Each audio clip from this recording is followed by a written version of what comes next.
Do you want to know the acupressure point for nausea? Keep watching.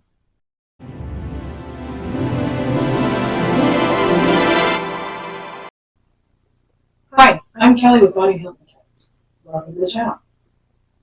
I am a registered massage therapist in Ontario, Canada. My goal for this channel is to help you become your own mechanic. If you like the video, hit that like button. If you like the content, feel free to subscribe. It really helps us grow. Today we're going to be talking about acupressure points, what they are, why they're beneficial, and how you can do them on yourself at home. We also have with us today, welcome back to the channel, this is Nikki Aiden, who is a registered acupuncturist, who is going to explain all the answers to these questions. Happy to be here. Hi, my name is Nikki Aiden, and I'm a registered acupuncturist in Ontario, Canada. And today we're going to be talking about acupressure and the difference between acupuncture and acupressure and different points that you can do in the comfort of your own home.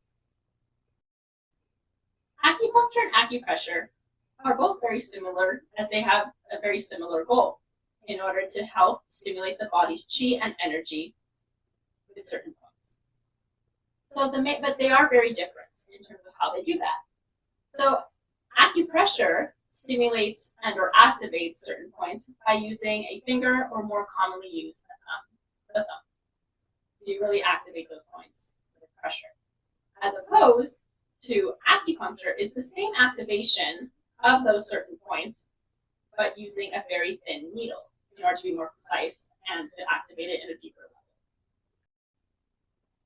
level. Acupressure is a great alternative as you can stimulate and activate these points from the comfort of your own home and still receive the same care and benefits.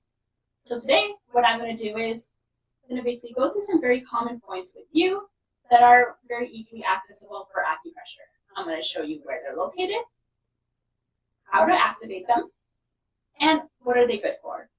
So stay tuned. Okay, so the first acupressure point we're going to be talking about today is pericardium 6.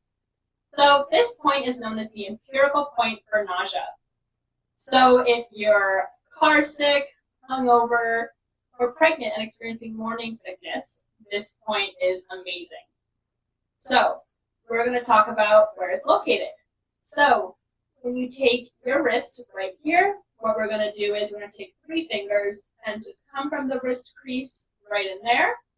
And then we're going to go right below that, right in between those 2 tendons.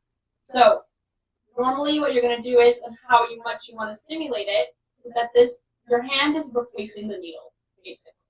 So you're really going to want to press very hard and massage a little bit until you really feel that almost like an electrical feeling. And massage it just like this, and you're going to massage it for about 2 minutes.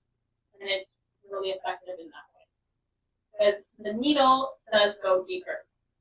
This point is also really good for anxiety. Pericardium is a membrane that basically is in the chest area. It is the protector of the heart. So it makes sense how it would be good for opening up the chest and just anxiety in general. So those are the 2 main benefits for that. I hope these points have helped you on your journey to becoming your own mechanic. Thank you for joining us. And thank you for having me. And these are just some of the few points out of over 300 points all over our body that have these benefits. And if you have any questions about how acupuncture or acupressure can help you, just drop a comment below. And we'll see you in the next video. See you there.